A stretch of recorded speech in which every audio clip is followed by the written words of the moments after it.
Hey everybody, KMO here. This is not a regular episode of the KMO show. What you have here basically is the audiobook version that I have just created, and when I say just, I mean over the last couple of days, of a 1994 essay by science fiction author Iain M. Banks. I should say the late Iain M. Banks. I'm going to be discussing it at length in an upcoming episode of the Sea Realm Vault podcast. In fact, that'll be episode number 463. But that will be behind a paywall, and this is copyrighted material. So I wanted to put the actual audiobook out on the open internet where anybody who wants to can access it and read it, and anybody who, claims copyright power over it can object. And, if anybody does object, I will take it down. So save this file.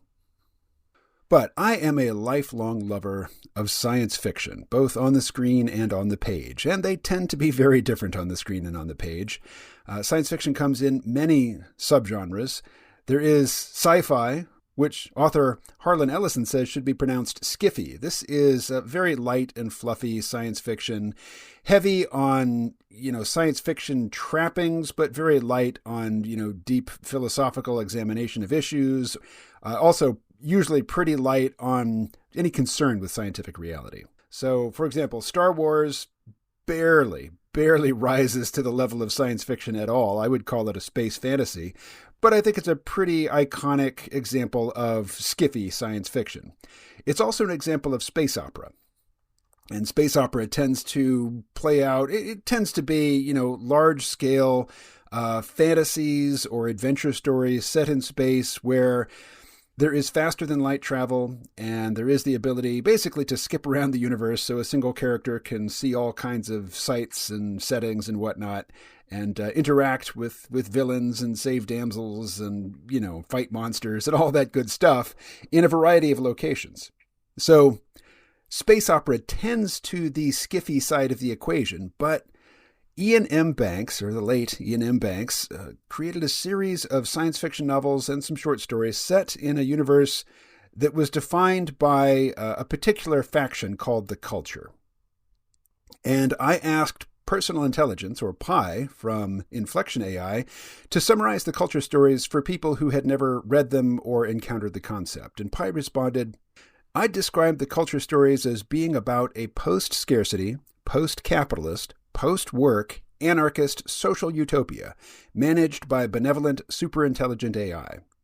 The Culture novels explore what such a society might look like and how people might live their lives in such an environment. They also explore how such a society would interact with less advanced civilizations and the moral and philosophical implications of that interaction." Does that cover the main points? Asked Pi, and I would say, yeah. That covers the main points from the perspective that I'm interested in discussing. You could discuss it from a military perspective. You could discuss it from an espionage perspective. You could discuss it from a hard science technological perspective. And I would say that the Culture novels pay more tribute to hard sci-fi concerns than do most space opera tales. But being a space opera, it does just have to take for granted things like faster than light travel. Something which, as far as we know right now, is physically impossible. All right, well, if that short description interested you at all, here is a much longer description by the author of the Culture novels, Iain M. Banks. A few notes on the Culture by Iain M. Banks. Firstly, and most importantly, the Culture doesn't really exist. It only exists in my mind and the minds of people who've read about it. That having been made clear, the Culture is a group civilization formed from 7 or 8 humanoid species, space living elements of which established a loose federation approximately 9,000 years ago. The ships and habitats, which formed the original alliance, required each other's support to pursue and maintain their independence from the political power structures, principally those of mature nation-states and autonomous commercial concerns they had evolved from. The galaxy, our galaxy, in the Culture stories is a place long lived in and scattered with a variety of life forms.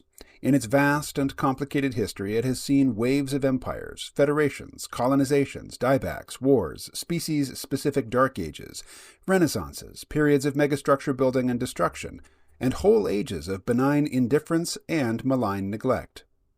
At the time of the culture stories, there are perhaps a few dozen major spacefaring civilizations, hundreds of minor ones, tens of thousands of species who might develop space travel, and an uncountable number who have been there, done that, and have either gone into locatable but insular retreats to contemplate who knows what, or disappeared from the normal universe altogether to cultivate lives even less comprehensible. In this era, the culture is one of the more energetic civilizations, and initially, after its formation, which was not without vicissitudes, by a chance of timing found a relatively quiet galaxy around it, in which there were various other fairly mature civilizations going about their business. Traces and relics of the elder cultures scattered about the place, and, due to the fact that nobody else had bothered to go wandering on a grand scale for a comparatively long time, lots of interesting, undiscovered star systems to explore. The culture, in its history and its ongoing form, is an expression of the idea that the nature of space itself determines the type of civilizations which will thrive there. The thought processes of a tribe, a clan, a country, or a nation-state are essentially two-dimensional, and the nature of their power depends on the same flatness. Territory is all-important. Resources, living space, lines of communication, all are determined by the nature of the plane. That the plane is in fact a sphere is irrelevant here. That surface, and the fact that the species concerned are bound to it during their evolution, determines the mindset of a ground-living species. The mindset of an aquatic or avian species is, of course, rather different. Essentially, the contention is that our currently dominant power systems cannot long survive in space. Beyond a certain technological level, a degree of anarchy is arguably inevitable, and anyway, preferable. To survive in space, ships/habitats must be self-sufficient, or very nearly so. The hold of the state, or the corporation, over them, therefore becomes tenuous if the desires of the inhabitants conflict significantly with the requirements of the controlling body. On a planet, enclaves can be surrounded, besieged, attacked. The superior forces of a state or corporation, hereafter referred to as hegemonies, will tend to prevail. In space, a breakaway movement will be far more difficult to control, especially if significant parts of it are based on ships or mobile habitats. The hostile nature of the vacuum and the technological complexity of life support mechanisms will make such systems vulnerable to outright attack, but that, of course, would risk the total destruction of the ship/habitat, so denying its future economic contribution to whatever entity was attempting to control it. Outright destruction of rebellious ships or habitats, pour encourager les autres, of course, remains an option for the controlling power. But all of the usual rules of uprising, realpolitik, still apply, especially that concerning the peculiar dialectic of dissent, which, simply stated, dictates that in all but the most dedicatedly repressive hegemonies, if, in a sizable population, there are 100 rebels, all of whom are then rounded up and killed, the number of rebels present at the end of the day is not 0, and not even 100, but 200, or 300, or more. An equation based on human nature which seems often to baffle the military and political mind. Rebellion, then, once space-going and space-living become commonplace, becomes easier than it might be on the surface of a planet. Even so, this is certainly the most vulnerable point in the timeline of the culture's existence, the point at which it is easiest to argue for things turning out quite differently.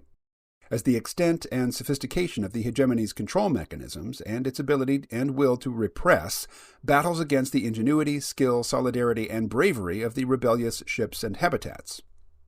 And indeed, the assumption here is that this point has been reached before and the hegemony has won. But it is also assumed that, for the reasons given above, that point is bound to come round again, and while the forces of repression need to win every time, the progressive elements need only triumph once. Concomitant with this argument that the nature of life in space, that vulnerability as mentioned above, would mean that while ships and habitats might more easily become independent from each other and from their legally progenitive hegemonies, their crew, or inhabitants, would always be aware of their reliance on each other, and on the technology which allowed them to live in space. The theory here is that the property and social relations of long-term space dwelling, especially over generations, would be of a fundamentally different type compared to the norm on a planet. The mutuality of dependence involved in an environment which is inherently hostile would necessitate an internal social coherence which would contrast with the external casualness, typifying the relations between such ships/habitats. Succinctly, socialism within, anarchy without. This broad result is, in the long run, independent of the initial social and economic conditions which give rise to it. Let me state here a personal conviction that appears right now to be profoundly unfashionable, which is that a planned economy can be more productive and more morally desirable than one left to market forces. The market is a good example of evolution in action, the try everything and see what works approach. This might provide a perfectly morally satisfactory resource management system so long as there was absolutely no question of any sentient creature ever being treated purely as one of those resources.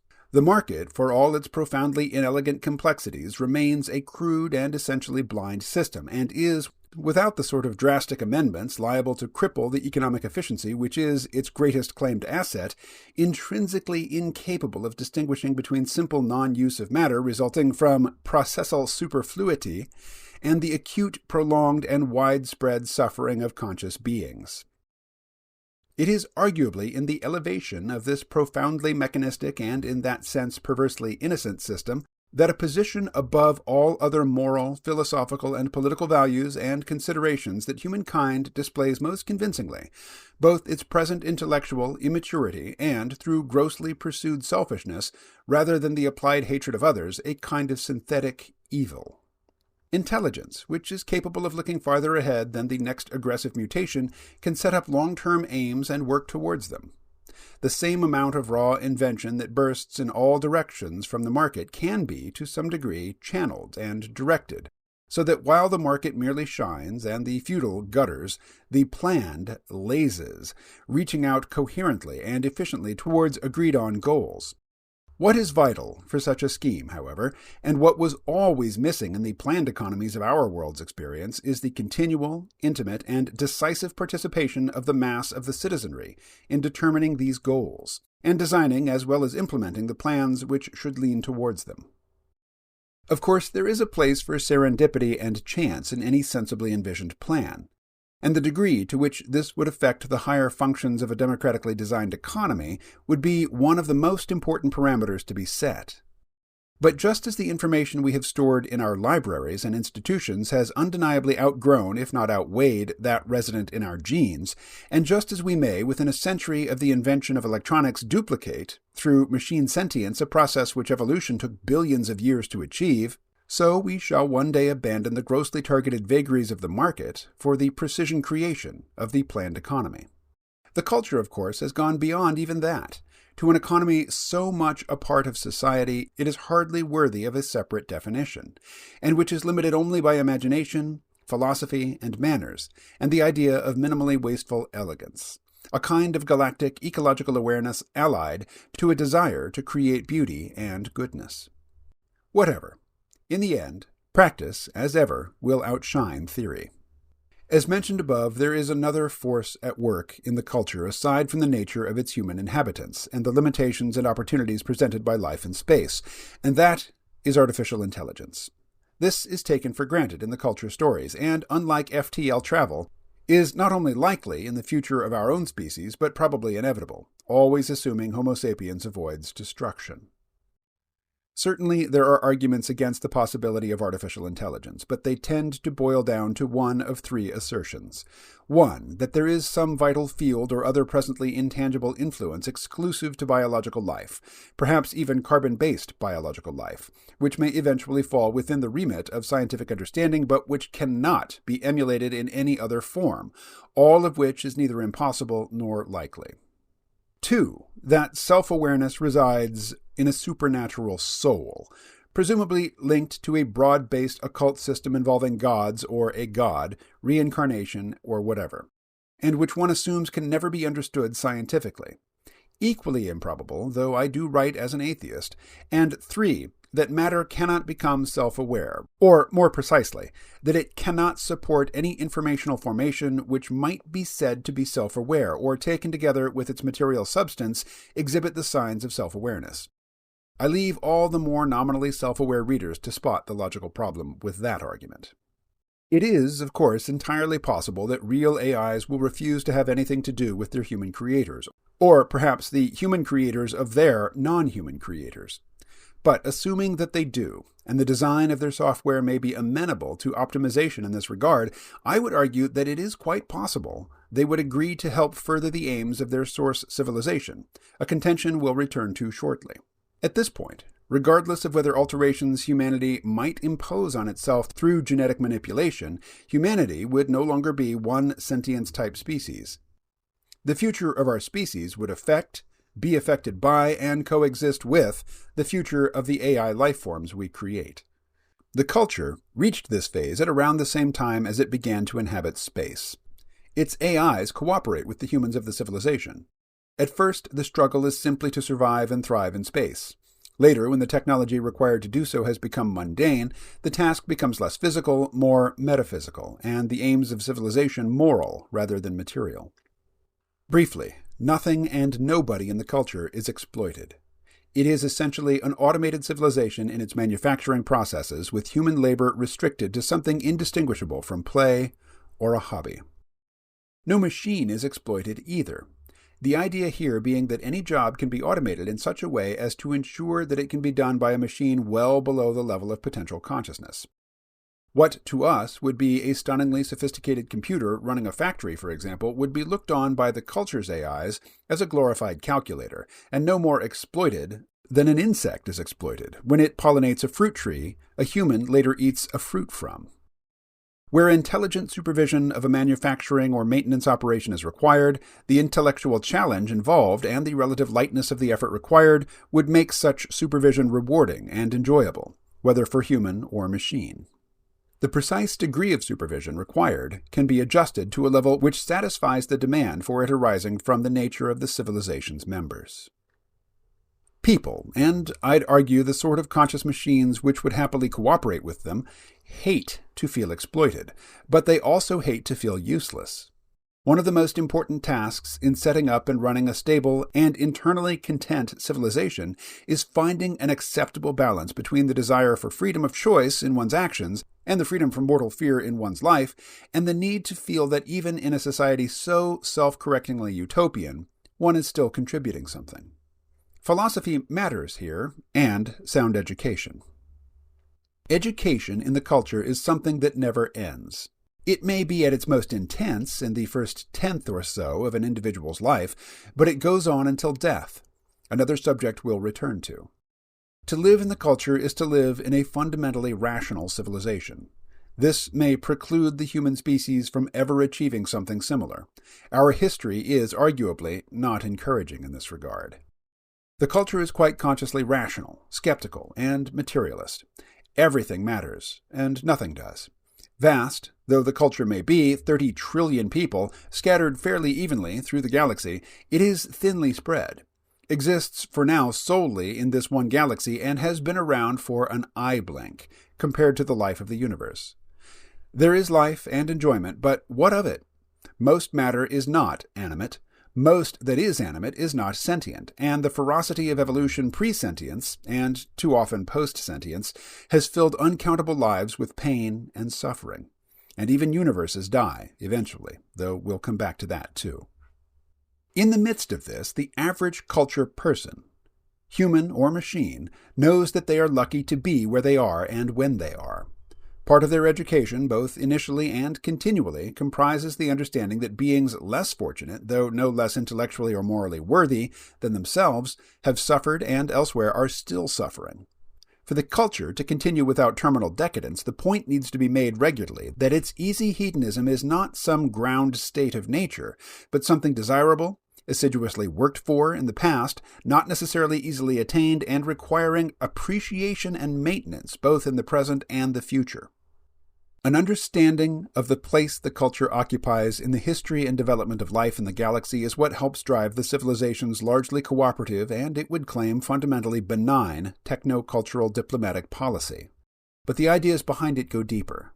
Philosophically, the culture accepts generally that questions such as, "What is the meaning of life?" are themselves meaningless. The question implies, Indeed, an answer to it would demand a moral framework beyond the only moral framework we can comprehend without resorting to superstition, and thus abandoning the moral framework informing and symbiotic with language itself. In summary, we make our own meanings, whether we like it or not.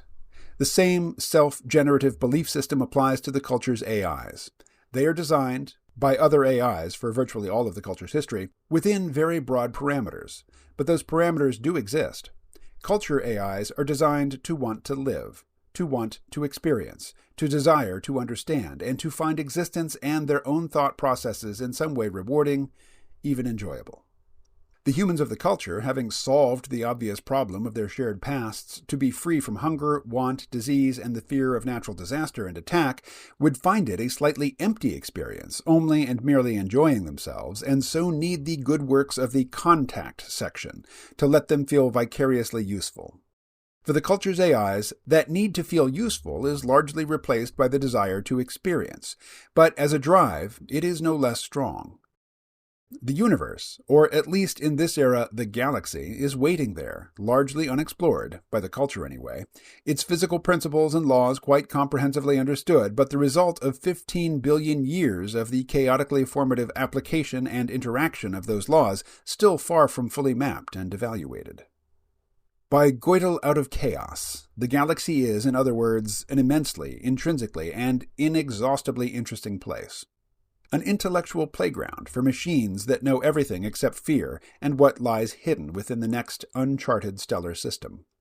This is where I think one has to ask why any AI civilization, and probably any sophisticated culture at all, would want to spread itself everywhere in the galaxy, or the universe for that matter. It would be perfectly possible to build a von Neumann machine that would build copies of itself and eventually, unless stopped, turn the universe into nothing but those self-copies. But the question does arise. Why? What is the point? To put it in what we might still regard as frivolous terms, but which the culture would have the wisdom to take perfectly seriously, where is the fun in that? Interest. The delight in experience, in understanding, comes from the unknown. Understanding is a process as well as a state, denoting the shift from the unknown to the known, from the random to the ordered. A universe where everything is already understood perfectly and where uniformity has replaced diversity would, I'd contend, be anathema to any self-respecting AI. Probably only humans find the idea of von Neumann machines frightening, because we half understand and even partially relate to the obsessiveness of the ethos such constructs embody. An AI would think the idea mad, ludicrous, and perhaps most damning of all, boring. This is not to say that the odd von Neumann machine event doesn't crop up in the galaxy every now and again, probably by accident rather than design. But something so rampantly monomaniac is unlikely to last long, pitched against beings possessed of a more rounded wit, and which really only want to alter the von Neumann machine's software a bit and make friends. One idea behind the culture as it is depicted in the stories is that it has gone through cyclical stages in which there has been extensive human-machine interfacing, and other stages, sometimes coinciding with the human-machine eras, when extensive genetic alteration has been the norm. The era of the stories written so far, dating from about 1300 AD to 2100 AD, is one in which the people of the culture have returned, probably temporarily, to something more classical in terms of their relations with the machines and the potential of their own genes. The culture recognizes, expects, and incorporates fashions, albeit long-term fashions, in such matters. It can look back to times when people lived much of their lives in what we would now call cyberspace, and to eras when people chose to alter themselves or their children through genetic manipulation, producing a variety of morphological subspecies. Remnants of other various waves of such civilizational fashions can be found scattered throughout the culture, and virtually everyone in the culture carries the results of genetic manipulation in every cell of their body. It is arguably the most reliable signifier of culture status. Thanks to that genetic manipulation, the average culture human will be born whole and healthy and of significantly, though not immensely, greater intelligence than their basic human genetic inheritance might imply. There are thousands of alterations to that basic human inheritance, Blister-free callousing and a clot filter, protecting the brain, are two of the less important ones mentioned in the stories. But the major changes the standard culture person would expect to be born with would include an optimized immune system and enhanced senses, freedom from inheritable diseases or defects, the ability to control their autonomic processes and nervous system. Pain can, in effect, be switched off, and to survive and fully recover from wounds which would either kill or permanently mutilate without such genetic tinkering. The vast majority of people are also born with greater altered glands housed within their central nervous systems, usually referred to as drug glands. These secrete, on command, mood and sensory appreciation altering compounds into the person's bloodstream. A similar preponderance of culture inhabitants have subtly altered reproductive organs and control over the associated nerves to enhance sexual pleasure. Ovulation is at will in the female, and a fetus up to a certain stage may be reabsorbed, aborted, or held at a static point in its development, again, as willed. An elaborate thought code, self-administered in a trance-like state, or simply a consistent desire, even if not conscious, will lead over the course of about a year to what amounts to a viral change from one sex into another. The convention, tradition even, in the culture during the time of the stories written so far is that each person should give birth to one child in their lives. In practice, the population grows slowly and sporadically, in addition, for other reasons as we'll come to later. To us, perhaps, the idea of being able to find out what sex is like for our complementary gender, or being able to get drunk, stoned, tripped out, or whatever just by thinking about it, and of course the culture's drug glands produce no unpleasant side effects or physiological addiction, may seem like mere wish fulfillment, and indeed it is partly wish fulfillment. But then the fulfillment of wishes is both one of civilization's most powerful drives and arguably one of its highest functions. We wish to live longer. We wish to live more comfortably. We wish to live with less anxiety and more enjoyment, less ignorance and more knowledge than our ancestors did. But the abilities to change sex and alter one's brain chemistry without resort to external technology or any form of payment both have more serious functions within the culture. A society in which it is so easy to change sex will rapidly find out if it is treating one gender better than the other. Within the population, over time, there will gradually be greater and greater numbers of the sex it is more rewarding to be. And so pressure for change, within society rather than the individuals, will presumably therefore build up until some form of sexual equality and hence numerical parity is established. In a similar fashion, a society in which everybody is free to, and does, choose to spend the majority of their time zonked out of their brains will know that there is something significantly wrong with reality, and, one would hope, do what it can to make that reality more appealing and less, in the pejorative sense, mundane. Implicit in the story so far is that through self-correcting mechanisms of this nature, the culture reached a rough, steady state in such matters thousands of years ago, and has settled into a kind of long-lived civilizational main sequence, which should last for the foreseeable future, and thousands of generations. Which brings us to the length of those generations, and the fact that they can be said to exist at all. Humans in the culture normally live about 3.5 to 4 centuries. The majority of their lives consist of a 3-century plateau, which they reach in what we would compare to our mid-20s, after a relatively normal pace of maturation during childhood, adolescence, and early adulthood. They age very slowly during these 300 years, then begin to age more quickly. Then they die. Philosophy again. Death is regarded as a part of life, and nothing, including the universe, lasts forever. It is seen as bad manners to try to pretend that death is somehow not natural. Instead, death is seen as giving shape to life. While burial, cremation, and other, to us, conventional forms of body disposal are not unknown in the culture, the most common form of funeral involves the deceased, usually surrounded by friends, being visited by a displacement drone, which, using the technique of near-instantaneous transmission of a remotely induced singularity via hyperspace, removes the corpse from its last resting place and deposits it in the core of the relevant system's sun, from where the component particles of the cadaver start a million-year migration to the star's surface, to shine, possibly long after the culture itself is history. None of this, of course, is compulsory. Nothing in the culture is compulsory. Some people choose biological immortality. Others have their personality transcribed into AIs and die happy, feeling they continue to exist elsewhere.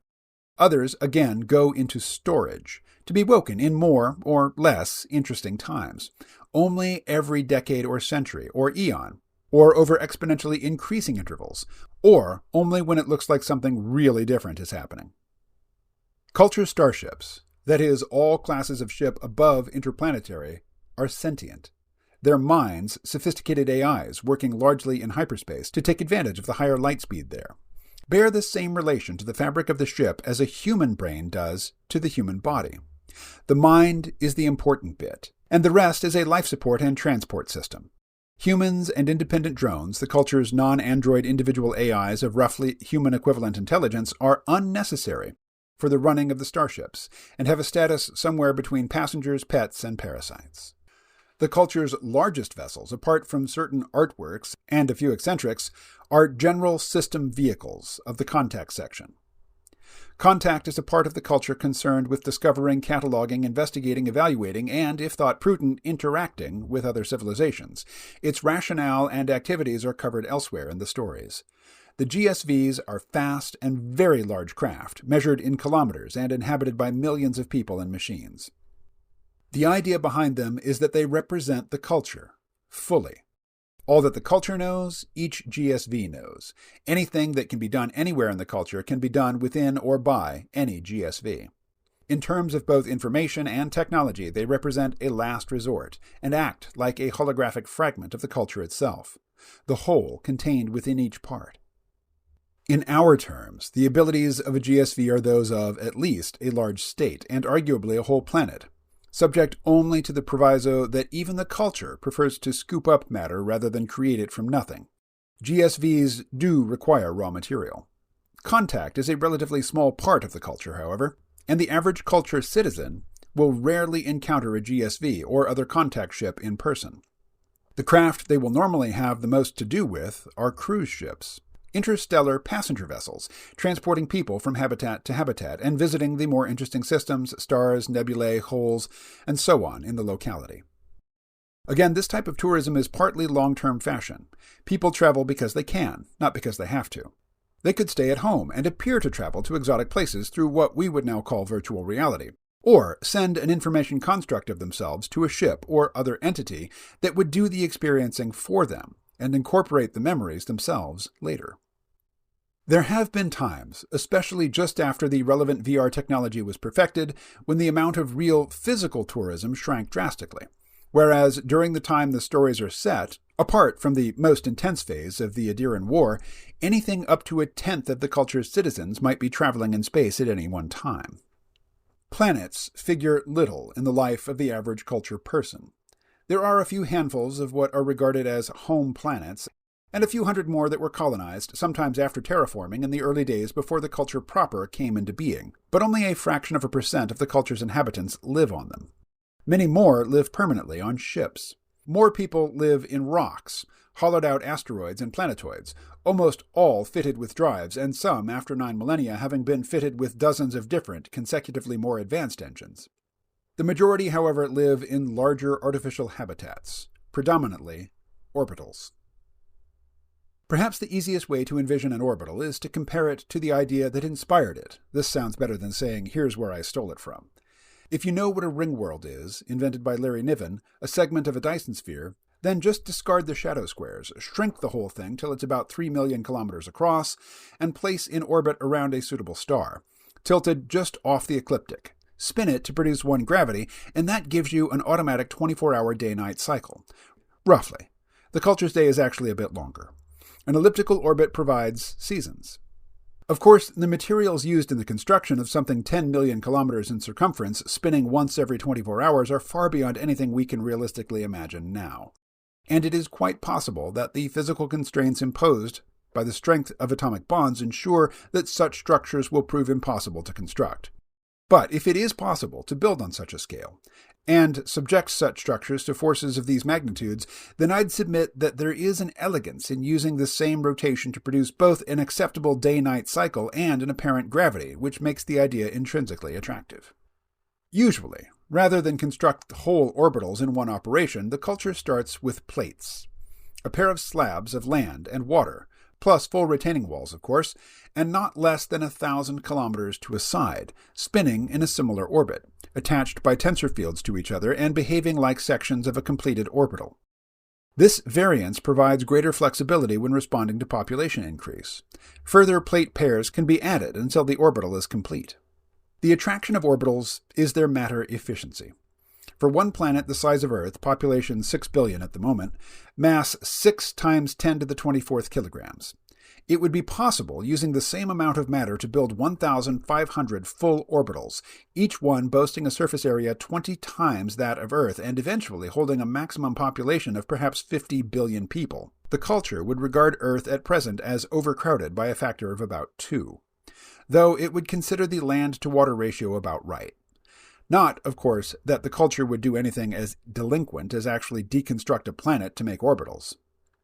Simply removing the sort of wandering debris, for example comets and asteroids, which the average solar system comes equipped with, and which would threaten such an artificial world's integrity through collision, almost always in itself provides sufficient material for the construction of at least one full orbital, a trade-off whose conservatory elegance is almost blissfully appealing to the average mind.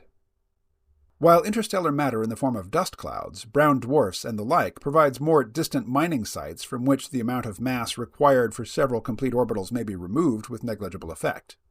Whatever the source material, orbitals are obviously far more mass efficient in providing living space than planets.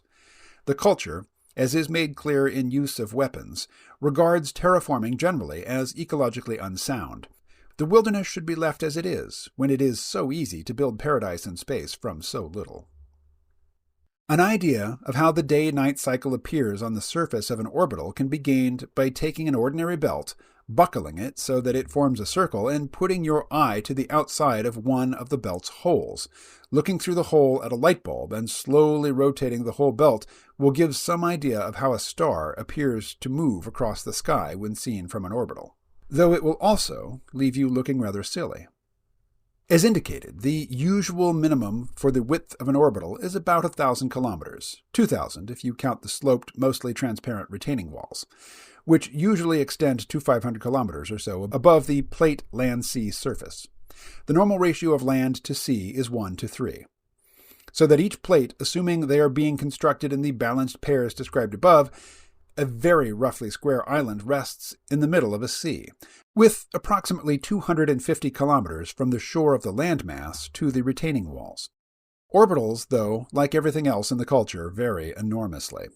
One thing almost every orbital, whether just 2 plates or a completed closed orbital, does have is a hub. As its name implies, the hub sits in the center of the orbital, equidistant from all parts of the main circumferential structure, but not physically joined to it normally. The hub is where the orbital's controlling AI, often a mind, usually exists, running or helping to run the orbital's transport, manufacturing, maintenance, and subsidiary systems, acting as a switchboard for trans-orbital communications, library, and general information point, traffic control for approaching, departing, and close-passing ships, and generally working as the orbital's principal link to the rest of the culture. During the construction phase of a plate pair, the hub will normally control the process. The design of a plate sometimes incorporates the deep or strategic structure of the surface geography, so that the plate medium itself becomes the corrugations that will become mountains, valleys, and lakes. More commonly, the plate surface is left flat, and the strategic structures on the inner surface, also constructed from the plate-based material, are added later. Under either method, the plate's manufacturing and maintenance systems are located within the indentations and hollows of the strategic structure, leaving the land surface free to assume a rural appearance. Once the tactical geomorphology has been designed and positioned, the plate's complement of water and air has been emplaced, the necessary weathering has occurred, and the relevant flora and fauna have been introduced. The surface of the plate base is pierced by multitudinous shafts, allowing access to the factory and maintenance volumes and to the subsurface transport systems. Almost invariably, these include restricted single-aperture concentrically rotating airlocks paired in sequence. Existing on the outer surface of the base material, an orbital's rapid transport systems operate in vacuum, with the resulting advantages the lack of air resistance confers.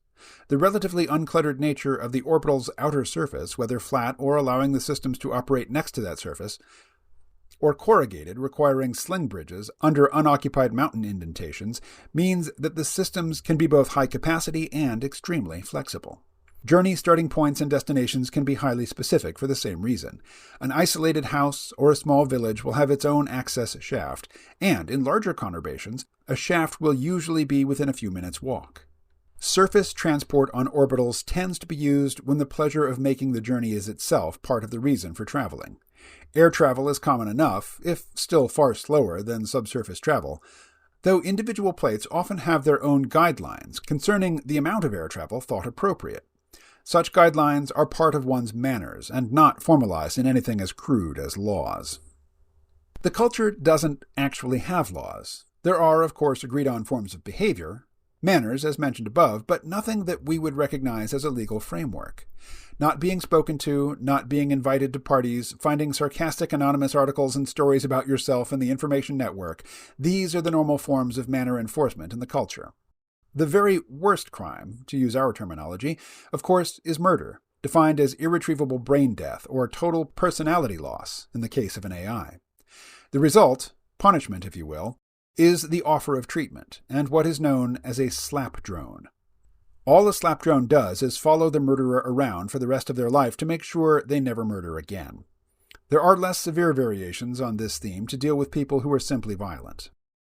In a society where material scarcity is unknown and the only real value is sentimental value, there is little motive or opportunity for the sort of action we would class as a crime against property. Megalomaniacs are not unknown in the culture, but they tend to be diverted successfully into highly complicated games. There are entire orbitals where some of these philosophically crude, obsessive games are played, though most are in virtual reality. Something of a status symbol for the determined megalomaniac is having one's own starship. This is considered wasteful by most people, and is also futile, if the purpose of having it is to escape the culture completely and, say, set oneself up as a god or emperor on some backward planet. The person might be free to pilot their obviously non-AI-controlled ship, and even approach a planet, but the contact section is equally free to follow that person wherever they go and do whatever it thinks appropriate to stop him or her from doing anything injurious or unpleasant to whatever civilizations they come into or attempt to come into contact with. This tends to be frustrating, and virtual reality games up to and including utter involvement level, in which the player has to make a real and sustained effort to return to the real world and can even forget that it exists entirely, are far more satisfying. Some people, however, refuse this escape route too, and leave the culture altogether for a civilization that suits them better and where they can operate in a system which gives them the kind of rewards they seek. To renounce the culture so is to lose access to its technology, though, and again Contact supervises the entry of such people into their chosen civilization at a level which guarantees they aren't starting with too great an advantage compared to the original inhabitants, and retains the option of interfering if it sees fit. A few such apparently antisocial people are even used by Contact itself, especially by the Special Circumstances section. The way that the culture creates AIs means that a small number of them suffer from similar personality problems. Such machines are given the choice of cooperative redesign, a more limited role in the culture than they might have had otherwise, or a similarly constrained exile. Politics in the culture consists of referenda on issues wherever they are raised. Generally, anyone may propose a ballot on any issue at any time. All citizens have one vote. Where issues concern some subdivision or part of a total habitat, all those, human and machine, who may reasonably claim to be affected by the outcome of a poll may cast a vote. Opinions are expressed and positions on issues outlined mostly via the informational network, freely available, naturally. And it is here that an individual may exercise the most personal influence, given that the decisions reached as a result of those votes are usually implemented and monitored through a hub or other supervisory machine, with humans acting, usually on a rota basis, more as liaison officers than in any sort of decision-making executive capacity.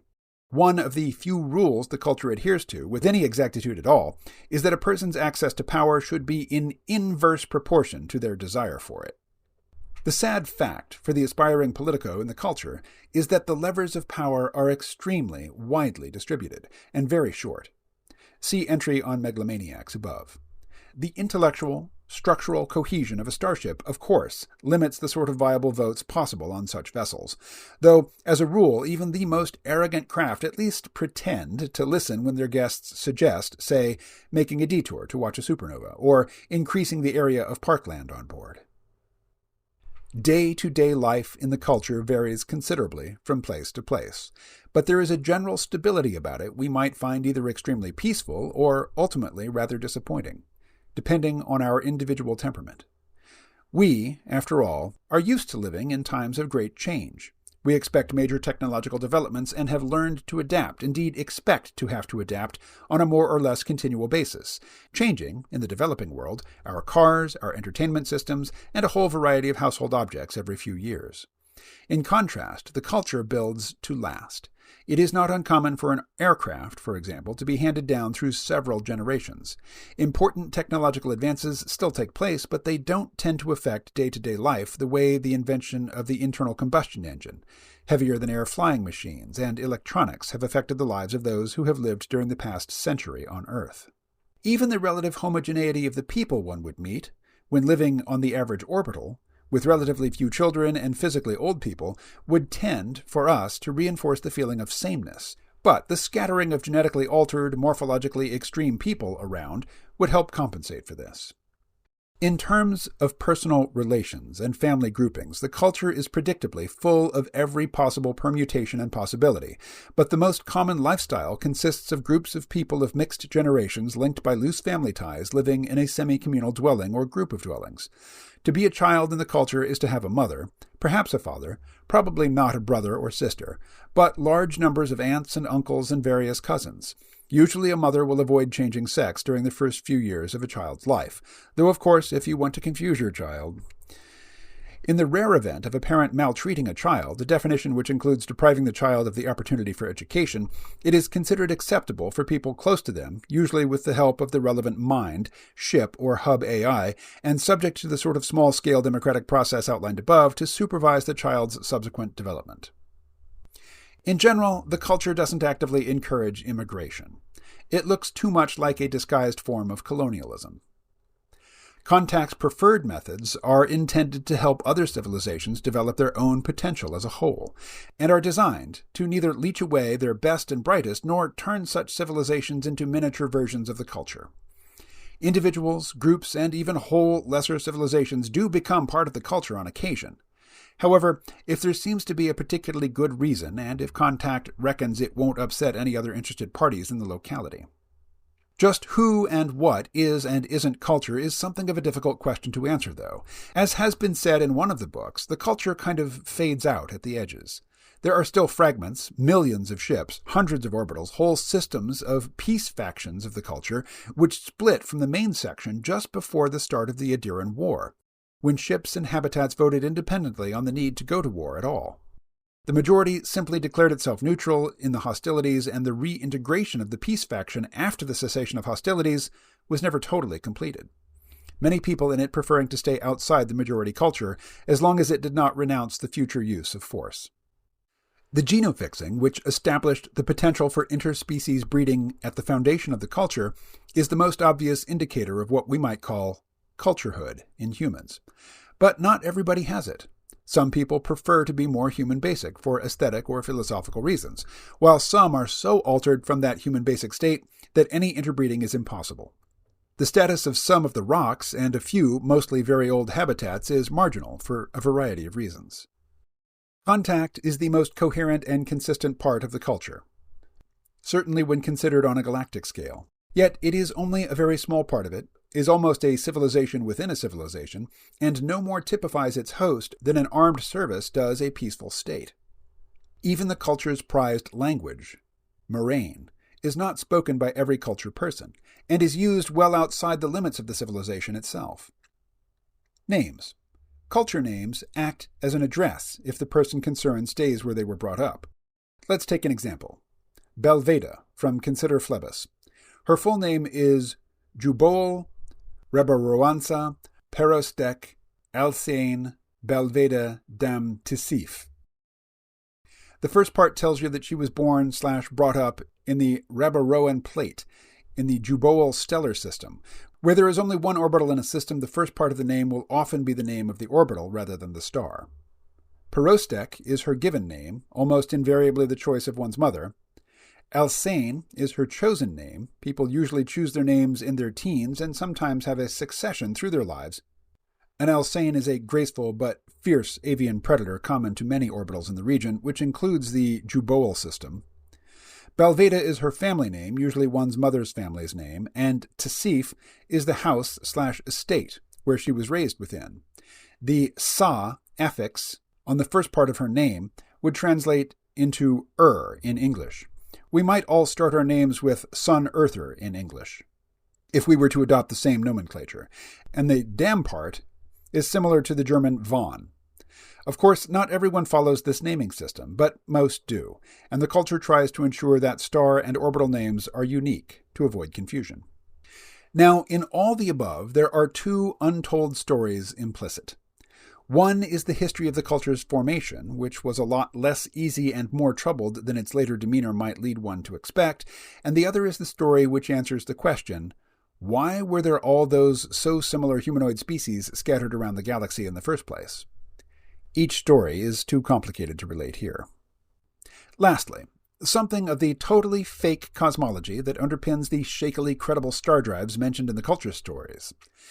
Even if you can accept all of the above, featuring a humanoid species that seems to exhibit no real greed, paranoia, stupidity, fanaticism, or bigotry, wait till you read this. We accept that the three dimensions of space we live in are curved, that space-time describes a hypersphere, just as the two dimensions of length and width on the surface of a totally smooth planet curve in a third dimension to produce a three-dimensional sphere. In the culture stories, the idea is that when you imagine the hypersphere, which is our expanding universe, rather than thinking of a growing hollow sphere like an inflating beach ball, for example, think of an onion. An expanding onion, certainly, but an onion nevertheless. Within our universe, our hypersphere, there are whole layers of younger, smaller hyperspheres. And we are not the very outermost skin of that expanding onion either. There are older, larger universes beyond ours, too. Between each universe, there is something called the energy grid. I said this was all fake. I have no idea what this is, but it's what the culture starships run on. And of course, if you could get through the energy grid to a younger universe and then repeat the process, now we really are talking about immortality.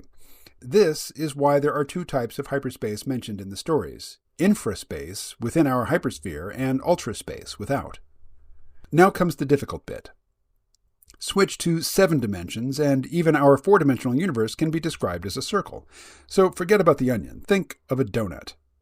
A donut with only a very tiny hole in the middle. That hole is the cosmic center, the singularity, the great initiating fireball, the place the universes come from. And it didn't exist just in the instant of our universe came into being. It exists all the time, and it's exploding all the time, like some cosmic car engine producing universes like exhaust smoke. As each universe comes into being, detonating and spreading and expanding, it, or rather the single circle we are using to describe it, goes gradually up the inner slope of our donut, like a widening ripple from a stone flung in a pond. It goes over the top of the donut, reaches its furthest extent on the outside edge of the donut, and then starts the long, contracting, collapsing journey back in towards the cosmic center again, to be reborn. Or at least it does if it's on that donut.